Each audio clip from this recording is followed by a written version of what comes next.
and Ferguson. You are at the Safe Routes to School new grantee orientation. Welcome. We're really glad to have you. Thank you all so much for putting in the hard work to filling out a grant application, identifying a project, and jumping through all the hoops that we ask you to jump through. This work is really dear to me, and I very much appreciate every one of you and the time that you are putting into this. So thank you very much, and I'm really looking forward to those projects that we're going to build together. I will start by introducing the ODOT staff that's on the call, and then we'll do roll call, and then we'll jump into the meat of the orientation. So Zao Posadas is the new Safe Routes to School construction grant manager. I would love Zao, if you could unmute yourself really quickly and do a quick introduction. Hi there. Good morning, everyone. My name is Zao Posadas. I use she, her pronouns. As Leanne mentioned, I'm the new Safe Routes to School construction program manager for ODOT. I'm super excited to be here and look forward to working with you all. Another person I would love to introduce you to is Tammy. Wheel or Weil? Why did my brain just stop working? It's my good friend Tammy. It's Weil. Tammy Weil. Tammy Weil. That's it. Tammy's yeah, could you sort of say what your role is and talk a little bit about your transition? I have been working with Safe Routes to School as well as 2 other grant programs in administering the grants. So I work with all the grantees once the grants are executed, helping with reimbursements, getting amendments processed, any kinds of questions that come up. We now have another member of our team, Jackie Carlisle, who is going to take over the Safe Routes to School part while I continue to do some of the other things. Jackie, can you introduce yourself, please? Hi, I'm Jackie Carlisle. Worked with ODOT for 30 years, and I'll be doing what Tammy did as far as administering grants and answering your questions. I'm available anytime. Great. And Cece. Good morning, everyone. My name is Cece Gilbert. I'm in the statewide programs unit. My group drafts the grant agreements, project agreements, as well as oversees the administration of your projects.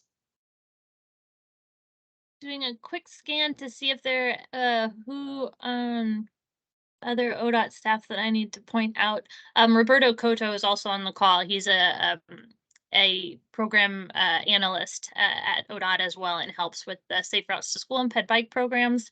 The main people that you'll be communicating with this program will actually be the Safe Routes to School program mailbox, which is where you can send all of your forms and questions, and Jackie will be the person behind that inbox and will be processing your requests and reaching out to Zao with any challenges or things that we need to talk through. So those are the basics of the staff that are here today. I would like to do a roll call. So I will call out the city that you work for and the name of the person that I have as being associated with the grant. And if you are that person, say here. If you are here in that person's stead, please tell me your name and I'll mark you down as having attended this orientation. So let's try City of the Dalles, Dale McCabe. Here. Thank you. City of Merrill, Greg Matthews. He told me he may not be able to make it and will watch the recording. City of Independence, Sean Irvine. Marshall Guthrie here for Sean. Thank you, Marshall. City of Portland, Dana Dickman. Oh, I'm here. Hey, Dana. We've got City of Oregon, Aaron Palmquist. Here. Thank you, Aaron. Nice to hear your voice. We've got City of Winston, Andy Howell. Here. Thank you. City of Medford, Carl McNair. Present. Hey, Carl. Carl's my second favorite Carl with a K because my brother's name is Carl with a K. Nice to have you here, Carl. We've got Washington County, Shelley O'Lear. I'm here. Hey, Shelley. We've got City of Newport, Derek Tokos. Here. Oh, there you are, right in front of my face, Derek. Nice to see you. We've got Multnomah County, Jessica Berry. So we Mary have Mary Jo. Jo Mary Jo. Anderson Good morning. and Corey Wiesner here for Multnomah County. Great. Welcome. City of Salem, Anthony Gamalo. Hey, Leanne, how you doing? Hey, good. Nice to see you. We've got City of McMinnville, David Renshaw. I am here. Hi, David. City of Chiloquin, Robert Cowie. Cowie, I am here. Thank you. Welcome. City of Mill City, Stacy Cook. I am here, and also Dave Kinney. He's probably on behalf of Lions as well, I'm guessing. Okay. Welcome Stacy and Dave. City of Monmouth, David Carr. I'm here. Welcome, David. City of Salem. Oh, Anthony, there you are again. Also here, City of Warrenton, Trisha Harrinan. Anyone here from Warrenton?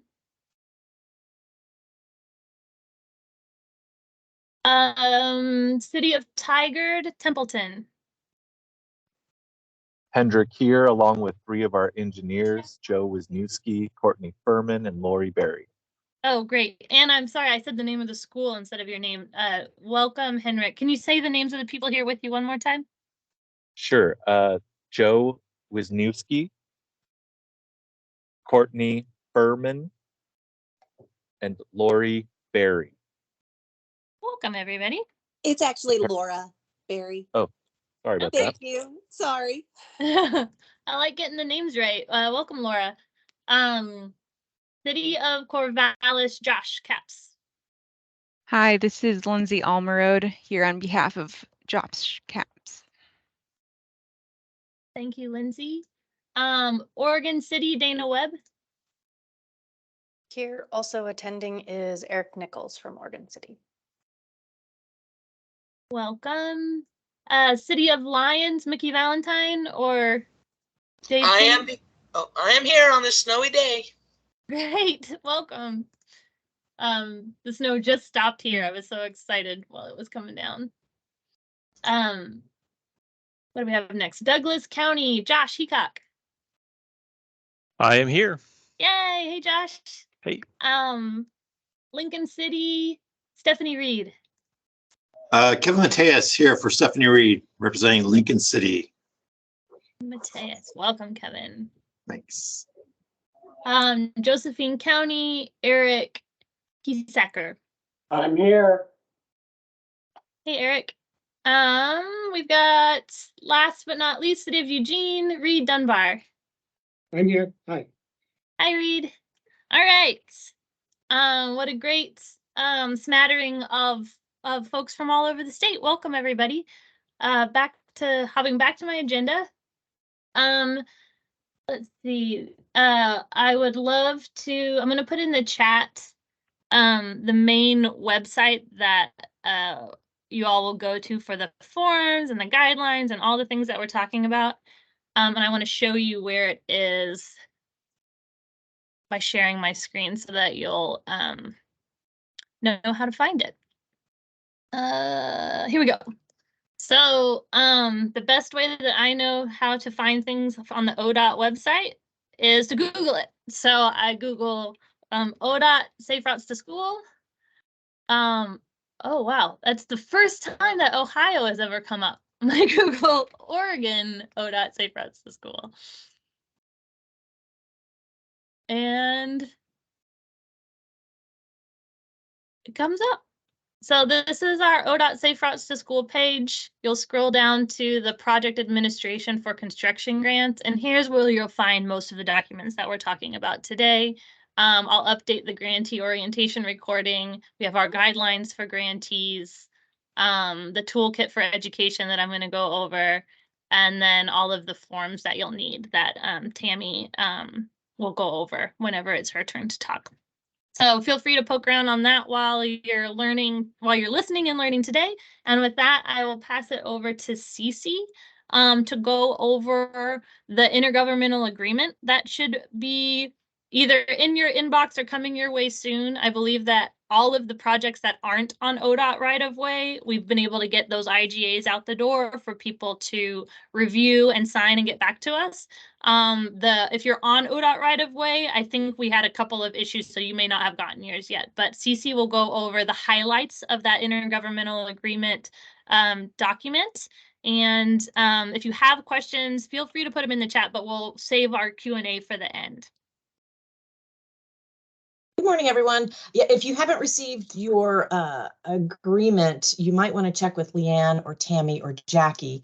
It could be in your spam email box, or it could have gotten hung up somewhere. So if you haven't seen it and your project is entirely off of the ODOT system, you might want to reach out to our folks.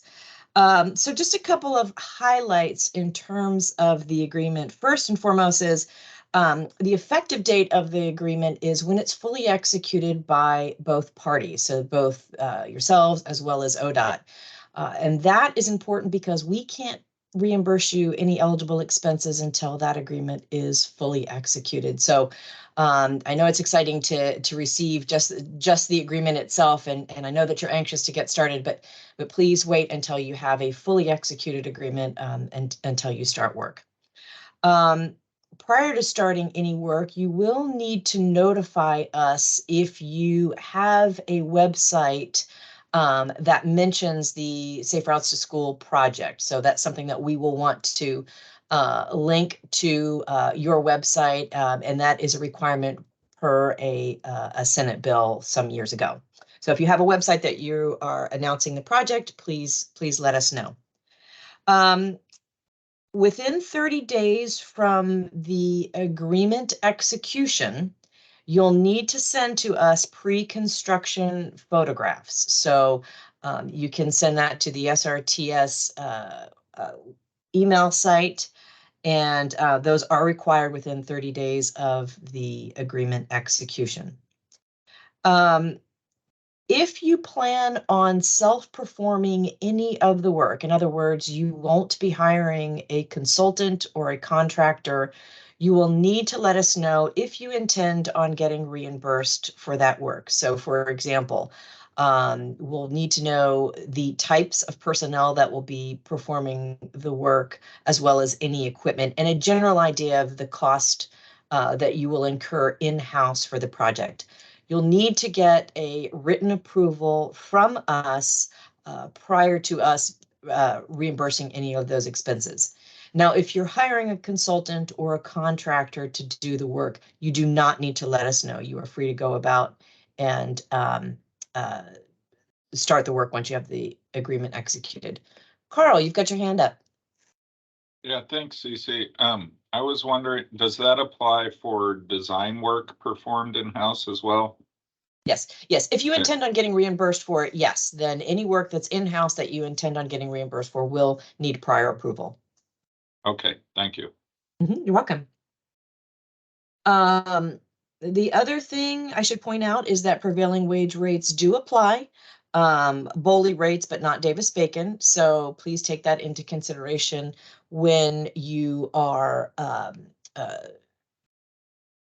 advertising your construction contract. That BOLI wages will apply, and you will need to send the BOLI fee to BOLI prior to advertising the project. Unless your agreement says otherwise, you are responsible for maintaining the entire project for 7 years. There are some agreements that have been further negotiated in terms of the maintenance obligations, but generally speaking, you're required to maintain the project for 7 years. And lastly, all of the project records must be maintained for 6 years. that is a requirement of the grant agreement. And so just hang on to everything for a minimum of 6 years. Any questions? Lucy, there's a question in the chat from Carl with Multnomah County. Does that include the match funds if it's in-house? I'm not sure I understand that question. I think I might be able to answer this one. So basically how we do match is that in your IGA, it will tell you the percentage of match that you need to provide. Likely for most of you, it's going to be, it's 20%. And what that means is that when you submit a reimbursement request, we will reimburse you 80% of that reimbursement request. So yes, all of that does apply to match only because you will submit one reimbursement request to us that includes all of your project costs, and then we will reimburse you at 80%.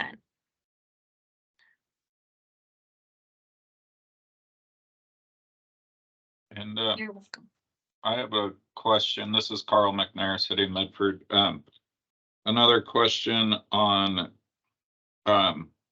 work started before the IGA. If we have actually already started in on some of our work, and I don't believe we have our IGA yet. So who would be best to follow up on that? I imagine we don't need to get into details on this call, but who should I follow up with about that? Send a note to the Safe Routes to School program mailbox, Okay. and that will get it to the team, and we can get into the nitty gritty. Okay. Thank you. Great question, Carl. David, your hand's up. You might be on mute, David.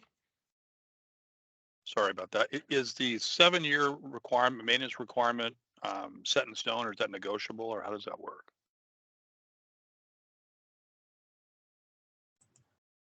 Generally speaking, the agreement says 7 years for all projects for all recipients. That can be further negotiated. Okay, thank you. Let's take one more question here, and then I'll have folks hold your questions so we can move on to the next part, and we'll get into the we'll have more time for questions at the end. But Stacy, let's do one more here before we move on. I just want to clarify on the a pre-approval for in-house. Will that include contract, like contract engineer, contract planner? We don't actually have them in-house, but we do have negotiated contracts with them currently. No, if they're under contract, you do not need prior approval. Thank you. Yeah, it has to do with the complicated way that we have to reimburse staff time because it includes like vacation and overhead, like all of the other things that make getting reimbursed for staff time complicated. So that's the reason behind needing a little bit more scrutiny around staff time. But we do realize that a lot of agencies do work in-house, and that makes sense. So we're it's just a little bit of a hoop we have to jump through. Great question though, Stacy. Let's move on, and we'll spend about 10 minutes with Tammy going over the most important items in the grantee guidelines. And just to remember, you can see the grantee guidelines from the ODOT Safe Routes to School webpage that I showed you before. You can download the PDF document, and I recommend it. So Tammy, take it away. Thank you, Leanne. So I have a list of things that are in the guidelines that, not everything, it's just some highlights, important things. The first thing is that this is a cost reimbursable program. What that means is you have to spend the money before we can reimburse it. The guidelines also go over eligible and non-eligible expenses, and a few of those highlights are they need to be reasonable, necessary, and directly related to the project, and be able to be capitalized to an asset that's part of the project.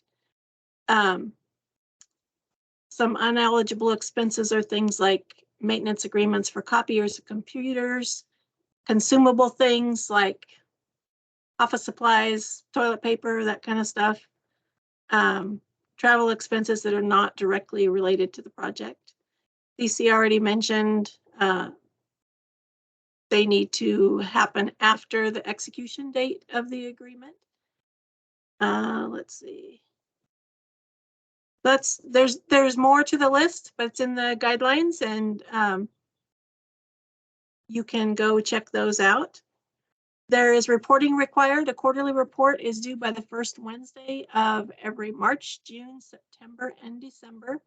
Your first report is due the first Wednesday of the month after the execution of your grant agreement.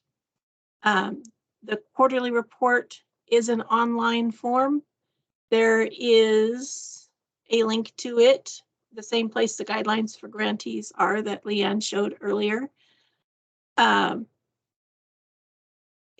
there's always a little bit of confusion with the dates. The dates that you're putting into the form, there's two dates. One is the date that's outlined in the grant agreement, and then it says completion date for that same milestone.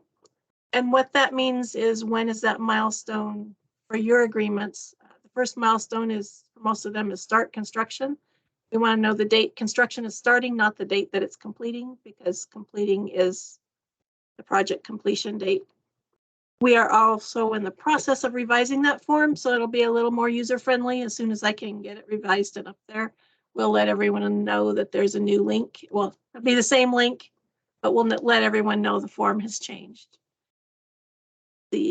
Also on the the reporting form, Part C, status update, we want a brief description of what's happening with your project. And if nothing is happening, tell us nothing is happening, and if you can give us like an explanation of why maybe it's being delayed, if it's being delayed. The next section is the reimbursement process. This is also an online form, and there's a link to it. When you submit that form, you must also submit backup documentations. One of those is a summary. If you have a list of, I don't know, 10 different invoices that you're wanting to be reimbursed for, it's helpful if you include a summary for us. And then we need copies of the invoices and/or receipts, and we need proof of payment. Proof of payment is either copies of canceled checks, not copies of checks before they've gone through the bank, or something from your bank showing that the funds actually left the bank. And then if you're being reimbursed for staff time, as we just discussed, the documentation for that needs to include the employee's name, number of hours, amount paid, purpose of the time, so we know how it directly relates to the project. Your reimbursement percentage is on page 2 of the grant agreement, item 5A. It says how much we'll reimburse. As Leanne said, most of them will probably be 80%. And we need to have your first reimbursement request within 2 years of the grant execution date. And we let you know when you get close if you have not submitted a request. If you need to change a milestone date or project completion date, because it will be delayed more than 90 days than the date outlined in your agreement, you need to submit a request for change order. There's also a link to that. And that starts the process for an amendment to the agreement. When your project is complete, you need to let us know. We find out sometimes on the quarterly reports, sometimes via an email to our email box, and sometimes via the final reimbursement being submitted. When you submit that final reimbursement request, it triggers the on-site review that we need to do of your project. So we'll hold that request until we do the on-site review and the project acceptance form is submitted, and then we go ahead and pay out the funds. And that, as far as you guys are concerned, when we paid out the final money, that closes out the project for you. And that's about all I have, Leanne. Aaron had a lot of words. Question. Yeah, nice job, Tammy. Aaron had a question, which means he was paying attention. Great job, Aaron. We have used the council AP approval and copy of check with ODOT. We do not have bank copies, etc. Will this work? We have not yet done that with any of the safe routes to school. We have talked about changing that, but we haven't changed that requirement yet. So there may be more discussion on that. The bottom line is we try to be reasonable. We've tried to follow the guidelines as best as we can, and then we try to work with you if there's information that you just can't get for whatever reason. So great question, Aaron. It sounds like that's something that what's the best way, Tammy? Should Aaron email that to the Safe Routes to School program mailbox and it will trigger us to figure it out? Yes, and Yes. Aaron, you have a great comment. Can we make all of ODOT the same, please? That would be wonderful, but we don't have control over that, so we do our maybe someday. We try. Looks like Robert has his hand up. Yeah, thank you. So for a town like Chilcoin, 700 residents, we don't have a lot of funds in our banking account. So how do we get this going? If a bill is greater than what we have to pay out of our bank before we're waiting for reimbursement? We have a kind of an exception in the grantee. It's either in the grantee guideline, I think it's in the grantee guidelines, but anyway, we have an exception for communities under 5,000 that we can pay out a little bit of the funds up front. So so that's another great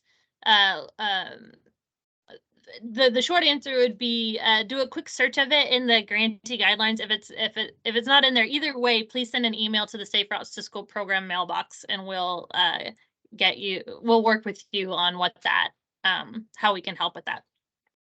Okay. The other thing is that if you're over a community over 5,000, there's a program at ODOT called the infrastructure bank. There's more words to it than that, and I can't think of them right now, but there's a way to borrow funds at a really low interest rate to get your project started, and then you can pay back the loan with the reimbursements. It's a roundabout way to get around it, but that's since this is a reimbursement grant, we stick to reimbursement as the baseline, and then we work with people to help solve problems around that.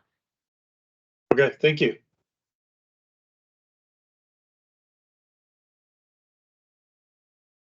We're gonna move on to the next portion, which, actually, there's a couple more things that I wanted to cover in this section. One is that in each of the ODOT regions, there is an active transportation liaison who you are probably familiar with. If you're not, you can put it in the, ask in the chat and I'll, make sure that you're connected with your active transportation liaison in your region. The program kind of relies on those, folks as on the ground people that can go out and help address an issue that knows a lot of the dynamics of the area. So we utilize the active transportation liaisons a lot if there are challenges that we need to overcome. So those might be other people that you'll see us bring in if we need additional expertise or support for on the ground questions. And the active transportation liaison will also likely be the human that you do your walkthrough with. So after you are done with your project, you've submitted your final reimbursement request, you've checked the box that says this is the last one, our project's done. I will coordinate, or the Safe Routes to School program will coordinate the active transportation liaison to come out and do a walkthrough of your project. If you are building on ODOT right-of-way, there is a different process. If you are building on your own right-of-way, the active transportation liaison will come out and do a walkthrough, not an inspection. They'll be looking at the scope of work laid out in your IGA, in your intergovernmental agreement, and just make sure that you built what you said you were going to build. So that's kind of the oversight that we have. We don't review plans halfway through. We just do the walkthrough at the end, and we receive those quarterly updates from you, which we utilize to bring up any issues that are coming up. I'm going to answer one question, but while I'm doing that, I'm going to ask folks to, if you've received your IGA, we'd love to know your timeline from when you might think that might be signed. If you can put that information in the chat,